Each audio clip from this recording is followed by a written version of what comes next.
ये नहीं रखता, वो भी कहता है कि जब तक तुम्हें काम करना है काम करो, चाहे वो 10 बरस ही क्यों ना हो। लेकिन वो फौजी जो हमारे मुल्क की सरहदों की रखवाली करेगा, उसकी नौकरी की मुद्दत 4 बरस होगी। ये नौजवानों के साथ नाइंसाफी और धोखा नहीं है तो और क्या है? फिर मैं कैसे शिकायत करूं कि मेरे ऊपर, मेरी मरी हुई मां के ऊपर, मेरी तकरीबन 80 साल बुजुर्ग बहन के ऊपर, जो 5 किताबों की राइटर हो, घुटनों से चल ना सकती हो, नमाज के मुसल्ले पर बैठी हो, पुलिस दरवाजा तकरीबन तोड़कर घर में घुसती हो और उसे घसीटती हुई जीप में डालकर ले जाती हो। ऐसे भी शुक्र बनेंगे हम?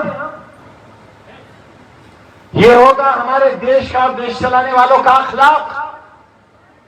हमारे ऊपर जो सबसे संगीन मुकदमा है वो शराब की दुकान लूटने का है। हमने और आपके विधायक जी ने और मेरी अहलिया ने शराब की दुकान लूटी है। 16,600 रुपया गल्ले से लूटा है हमने। डूब कर मर जाना चाहिए, कहीं अगर बेगैरती का चुल्लू भर पानी मिले, गैरत का नहीं, अगर बेगैरती का चुल्लू भर पानी हो तो इस तरह के मुकदमे कायम करने वालों को डूब कर मर जाना चाहिए। मुर्गी, बकरी, भैंस, किताबें, फर्नीचर चोरी नहीं की, डकैती की दफा है जिसमें उम्र कैद है। खुदा न करे एक मुकदमे में भी सजा हो जाए तो आप जिंदा कभी हमारी शक्ल देख ही नहीं सकेंगे। अब जिंदगी के पास इतना वक्त भी नहीं है। ये हुआ है हमारे साथ। गुनाह क्या है? गुनाह यह है कि 5 महीने जिंदगी और मौत की लड़ाई लड़कर वेदांता हॉस्पिटल से सीतापुर जेल वापस आए तो तीसरे या चौथे दिन ईडी के अफसरान पहुंच गए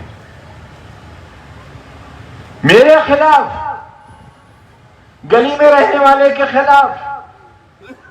और जुर्म यह नहीं है कि मैंने दौलत कमा ली, जुर्म यह है कि तुम्हारे बच्चों के हाथ में कलम देने के लिए मैंने जुर्रत कैसे कर ली। यह है जुर्म। मुझसे पूछा गया, मैं बीमार आदमी, 8-8 घंटे बिठालकर मेरे ऊपर सवालात की बौछार की गई और पूछा क्या जाता था कि बताइए दुनिया में आपकी कितनी कोठियां हैं, विदेशों में कितने आपके होटल हैं, कितने आपके बैंक अकाउंट हैं। मैं ये सारे जुल्म एक बेकार आदमी अपने जहन दिमाग पर, अपने दिल पर ये हथौड़े बर्दाश्त करता था। मेरी समझ में नहीं आता था तो मैं क्या जवाब दूं। मेरी ये भी समझ में नहीं आता था कि इन सवालों के पीछे साजिश क्या है। आखिर इससे ज्यादा मेरे अपनों की और मेरे खानदान की बर्बादी और कितनी की जा सकती है। मैंने, क्योंकि उस वक्त मैं एमपी था, एक बार राज्यसभा का मेंबर रहा था कि मैं 2 बार एमपी रहा हूं, इसलिए एक तो मेरा दिल्ली की पार्लियामेंट में बैंक अकाउंट है और एक मेरा उत्तर प्रदेश की विधानसभा में, क्योंकि उस वक्त तक मैं 9वीं बार एमएलए रह चुका था। इसके अलावा दुनिया में अगर मेरी कोई जायदाद है, मेरा कोई बैंक अकाउंट है, तो मैं आपको, आपकी सरकार को देने के लिए तैयार हूं। मुझे कोई एतराज नहीं। मेरा गुनाह ढूंढो आप। मैं आपसे भी कहता हूं, मेरा गुनाह यह है कि मैंने टोपी लगा रखी है। मेरा गुनाह यह है कि मेरी कौम की बच्चियां नकाब लगाती हैं। मेरा गुनाह यह है कि मीनारों से अल्लाह अकबर की आवाज आती है। मेरा गुनाह यह है कि मैं ला इलाहा इल्लल्लाह मोहम्मद रसूलुल्लाह कहता हूं, लेकिन मैं किसी के मजहब की तौहीन नहीं करता, किसी के धर्म की। इतनी बड़ी बाबरी मस्जिद तहरीक चलाई है मैंने, कन्वीनर था मैं उसका, लेकिन एक लफ्ज, जुमला तो बहुत दूर की बात है, फिरका परस्त लोगों, मुल्क के दुश्मनों, इंसानियत को तार तार करने वालों, इंसानी रिश्तों को तबाह बर्बाद करने वालों और अग्नि के हवाले करने वालों, उनके लिए अग्निपथ बनाने वालों, अगर एक लफ्ज भी किसी देवी देवता के खिलाफ हमने कहा हो तो तुम्हें नहीं, हमें हक होगा कि हम अपनी सजा तजवीज करें। हमें हमारा मजहब रोकता है,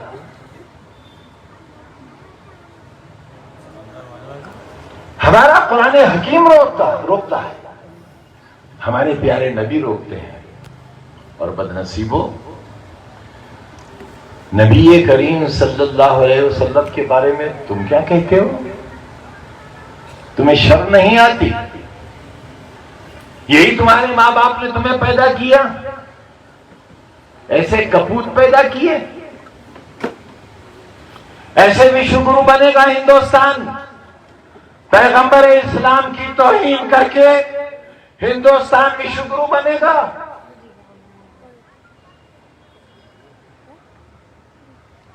बेगुनाहों के घर गिराकर, मां के नाम मकान है, गुनहगार बेटा है, मां की क्या गलती है?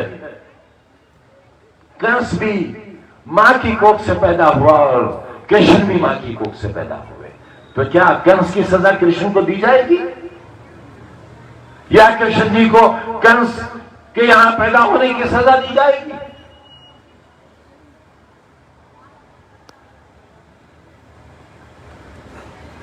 रिश्ते तार हो गए, हमसे जितनी घृणा की गई उससे मुल्क का नुकसान हुआ, हमारा तो हुआ है।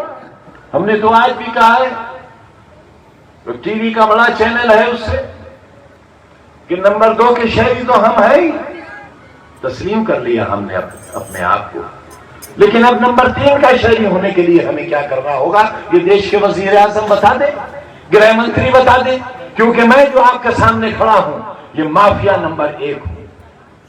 हिंदुस्तान का पहला माफिया आजम खान, दूसरा माफिया मुख्तार अंसारी और तीसरा माफिया अतीक अहमद, चौथा कोई माफिया नहीं है हिंदुस्तान में, कोई माफिया नहीं।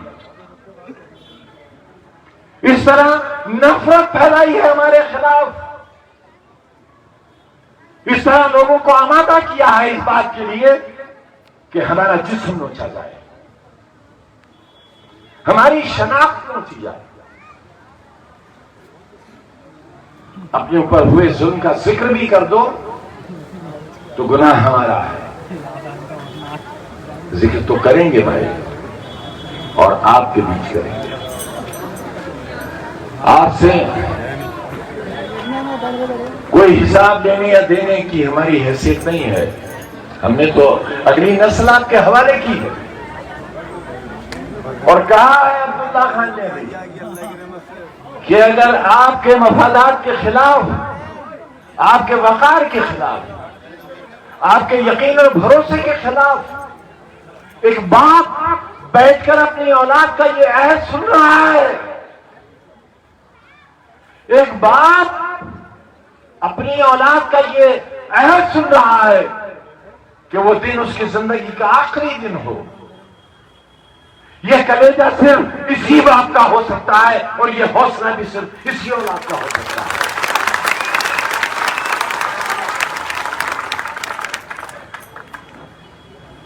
8/11 की कोठरी शाम के 7:30 बजे डबल लॉक लगा दिया जाता था। भयानक गर्मी, ये गर्मी जो आप यहां देख रहे हैं उस कोठरी की गर्मी का तस्वीर करो आप। ये मुझे जो लोहे के अड़गड़े का दरवाजा था उसके करीब ले आते थे और फिर एक रजिस्टर से हवा देते थे मुझे, ताकि मैं जिंदा रहूं और जिंदा सुबह मिल जाऊं, क्योंकि उस कमरे के अंदर ऑक्सीजन नहीं थी, भट्टी था।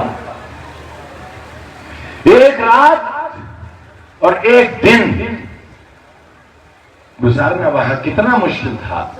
और अब्दुल्ला के चले आने के बाद तो फिर मकसद जिंदगी खत्म सा हो गया था। अदालतों के फैसलों ने हिम्मत को तार तार कर दिया था। एक शख्स जो आपके बीच रहता हो, बचपन से भीड़ के दरमियान रहा हो, जिसने सिर्फ इनकलाब जिंदाबाद के नारों की आवाजें सुनी हो, आज वो एक तन्हा कोठरी में बंद है। उसकी ये सजा उसे रोज कत्ल कर देने से भी ज्यादा संगीन है। और मैं रोज कत्ल किया जाता था, रोज मेरी हत्या होती थी और रोज मैं जिंदा होता था। रात होती थी तो सुबह का खौफ और सुबह होती थी तो रात का खौफ। दाल का सड़ा हुआ पानी और जेल की रोटियां 27 महीने इस खादिम की वो किस्सा रही है। मैं इसका हिसाब लेने नहीं आया हूं, न इसका एहसान जताने आया हूं। जब जिंदगी की शुरुआत हुई थी तब कांग्रेस ने जेल भेजा था और पौने 2 साल बनारस की जेल में रहा था। और अब जब जिंदगी के इस मोड़ पर आकर खड़ा हुआ हूं तो मैं, मेरी अहलिया, मेरा बच्चा, तीनों एक साथ कैद बंद थे। मेरे खानदान को फना हो बर्बाद करने की कोई करीना, कोई कसम उठाकर नहीं रखी गई। लेकिन जाकू राखे साइया मार सके ना को। मुझे मारने वालों, इन्हीं नवाबियों ने किले के मैदान में, ये जो जिन्हें 300 वोट मिले हैं, अल्लाह सलामत रखे,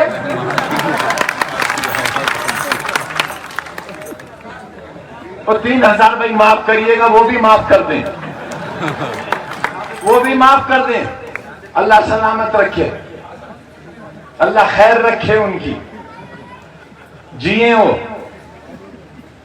ताल ठोक के कहता हूं अल्लाह सलामत रखे। ये दुश्मन है हमारे और आपके, और कभी इन्हें कम मत समझना। एक बिच्छू साहब एक नेक बुजुर्ग के शागिर्द हो गए और नेक बुजुर्ग बड़ी मोहब्बत करने लगे उनसे और कहने लगे, यार देखो कितना अच्छा बिच्छू है, हमारा शागिर्द हो गया और देखो ईमान ले आया। बिच्छू को भी तौफीक हुई और हज के लिए का इरादा किया और पीर के पास पहुंचे और बोले, पीर हज को जा रहे हैं, सर पर हाथ रख दीजिए। पीर ने सर के पे हाथ रखा, बिच्छू ने टंक मार लिया। बोले, तेरी गलती नहीं है, ये तेरी फितरत थी जो तूने मेरे साथ की। हाथ मत रख देना इनके सर पे कभी। ये ऐसा बिच्छू है जिसका जहर खत्म ही नहीं होता।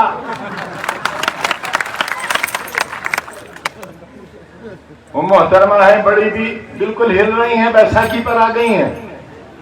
बजाय इसके कि तस्बीह पढ़े, नजब चली जाए, अपने जो अजदाद की कब्रें हैं उन पर फातिहा पढ़ें, बजाय इसके रोज कोशिश में लगी हुई है कि यूनिवर्सिटी सरकार ले ले। अरे बड़ी भी कोई आपने बनवाई है जो आप ले लेंगे?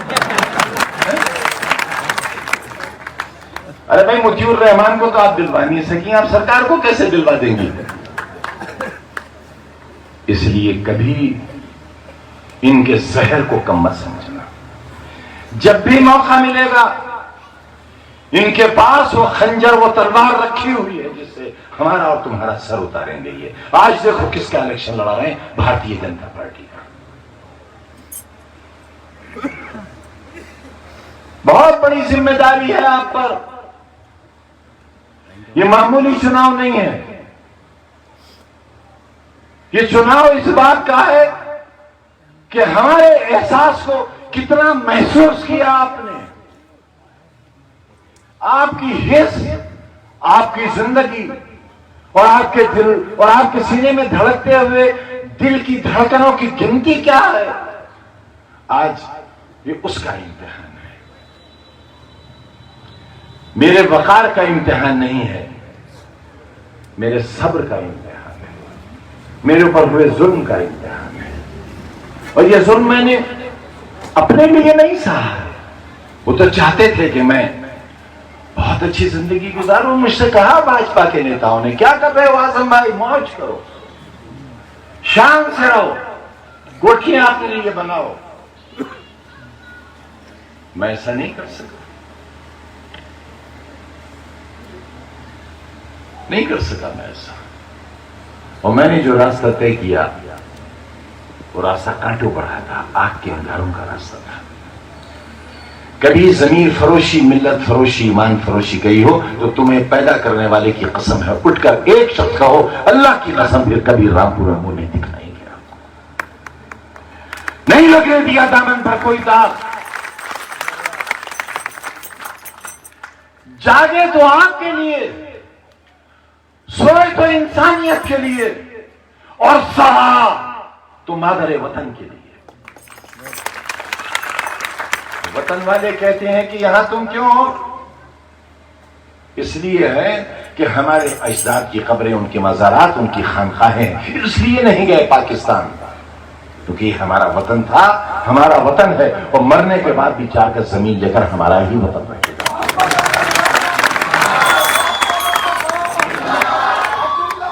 आज एक बहुत बड़ा मुजरिम, एक बहुत बड़ा मुजरिम, छोटी उम्र बड़ा मुजरिम, बड़ी उम्र और बड़ा मुजरिम, शराब का डकैत, गल्ला लूटने वाला, मुर्गी डकैत, और खुद नहीं की। चलो खुद मुर्गी लाता तो खा तो लेता, कुछ अंडे मिल जाते। अरे हमारे मुकद्दमा कायम कराने वालों, तुमसे तो अच्छे मुर्गी चोर होंगे। हम तो डकैत थे, हमने नहीं की। हमने कहा कि जाओ भाई जाओ, मुर्गी चुरा लाओ, उसकी डकैती कर लाओ, बकरी ले आओ, भैंस ले आओ, किताबें ले आओ, फर्नीचर ले आओ। मुल्क के चराने वालों, तुम्हें बताना चाहते हैं कि जिन लोगों ने किताबें चुराई हैं वो दुनिया के इतिहास पुरुष बने हैं। जब तक दुनिया रहेगी उन किताब चोरों को दुनिया याद करेगी कि किताब चोरी करके ये दुनिया के सबसे बड़े साइंसदान बने थे। हमें मंजूर है कि हमें किताब चोर जैसा लक़ब मिला है। वक्त होने वाला है, 10 बजने वाले हैं, लिहाजा आपसे रुखसत चाहते हैं और आसिम को राजा बनाने के लिए अपील करने आए हैं, और दोनों हाथ फैलाकर आपसे अपील कर रहे हैं। मुझे मालूम है आप मायूस नहीं करोगे हमेशा की तरह, लेकिन इस बार आपकी मदद इतनी बड़ी तादाद में चाहिए कि दुश्मन को यह एहसास हो जाए कि 27 महीने हमें कालकोट में रखने का उनका कोई मकसद पूरा नहीं हुआ, और आसिम राजा को हम जिताने में कामयाब बहुत